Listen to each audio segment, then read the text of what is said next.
Jumpa kembali pada kesempatan ini. Saya Antonia. Saya berharap kita semua dalam keadaan sehat walafiat.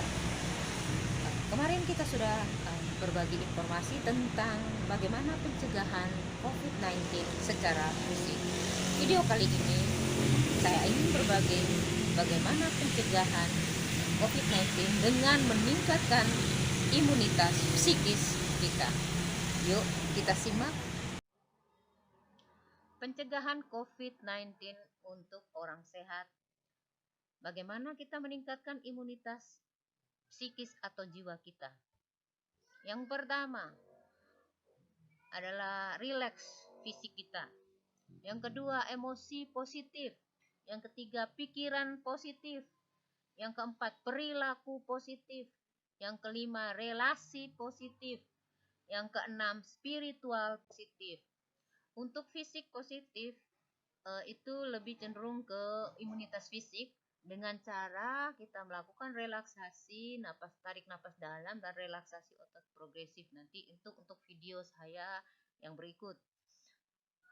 Kita masuk dari emosi positif. Emosi positif itu adalah bagaimana cara kita bergembira, senang, dapat cerita dengan cara-cara bagaimana lakukan kegiatan dengan hobi yang kita sukai, baik sendiri maupun keluarga, misalnya bermain musik, bernyanyi, menari, bercakap-cakap, menonton film yang lucu-lucu, drama, atau melakukan kegiatan-kegiatan yang menyenangkan.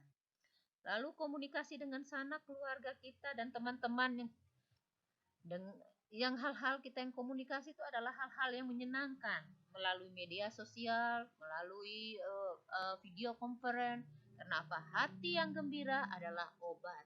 Pada saat kita hati gembira, kita meningkatkan imun. Hormon stres kita yang disebut dengan kortisol akan ditekan, sedangkan hormon gembira kita adalah endorfin akan ditingkatkan.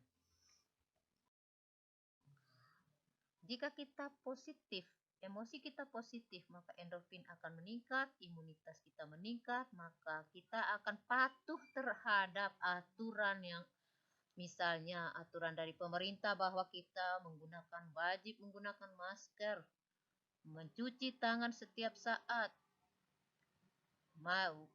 jaga jarak, stay at home.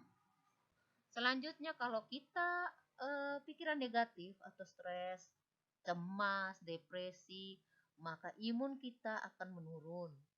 Resiko untuk infeksi atau penularan akan meningkat. Selanjutnya kita masuk ke pikiran positif. Yang menciptakan respon emosional kita bukanlah peristiwa yang negatif, tetapi persepsi dan pikiran kita tentang peristiwa itu. Peristiwa itu dari luar, eksternal. Bukan kita yang mengontrol. Kita yang mengontrol itu yang dari dalam. Misalnya, ada orang yang melakukan tindakan terhadap kita. Reaksi kita, misalnya dalam kontrol kita, itu tidak adil, persetan, saya tidak terima. Lalu perilaku yang akan muncul adalah kita mengusir orang, kita meninggalkan dia dengan suasana yang dingin, rencana balas dendam. Lalu emosi yang kita keluarkan adalah marah, frustasi, takut, merasa bersalah. Nah, untuk mencegah hal-hal seperti itu, maka kita akan berlatih pada video yang akan datang adalah bagaimana melakukan atau stop untuk berpikir negatif. Selanjutnya perilaku positif. Perilaku positif yaitu perilaku yang cenderung memberikan manfaat bagi diri sendiri maupun orang lain. Perilaku positif ini banyak disukai oleh manusia lainnya. Setiap tindakan perilaku positif dapat membawa kesuksesan apabila dilakukan secara konstan dan terus-menerus. Perilaku positif ini dapat kita lakukan untuk diri kita sendiri, keluarga, orang lain, maupun lingkungan. Pencegahan yang berikut adalah relasi positif, yaitu kita memberikan pujian. Oh ya bagus, Jadi kata-kata pujian itu harus kita selalu tanamkan, kita selalu ucapkan. Yang kedua adalah memberi harapan antara sesama. Kita menyampaikan bahwa COVID ini adalah akan berakhir. Banyak kok yang sembuh. Lalu ketiga adalah saling mengingatkan dengan cara yang positif. Misalnya ada yang kita tahu ada yang mau keluar rumah, kita ingatkan wajib menggunakan masker, jaga jarak. Lalu kita ingatkan cuci tangan, selalu cuci tangan.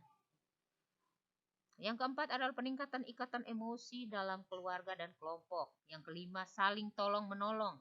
Yang keenam, memberikan kabar dengan rekan kerja atau teman seprofesi. Yang ketujuh, menghindari diskusi-diskusi yang negatif melalui media massa atau daring.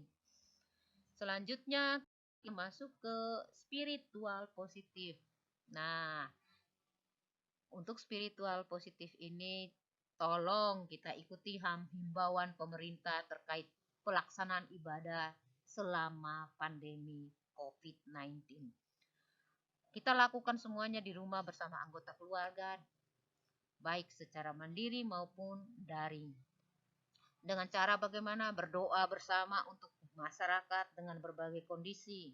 Berdoa untuk tenaga kesehatan khusus, perawat, dokter, tenaga kesehatan lainnya.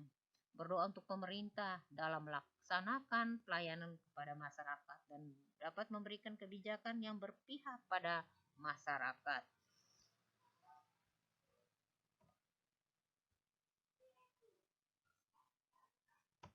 Atas perhatiannya, semoga kita tetap selalu sehat walafiat. Sampai berjumpa kembali untuk video yang akan datang.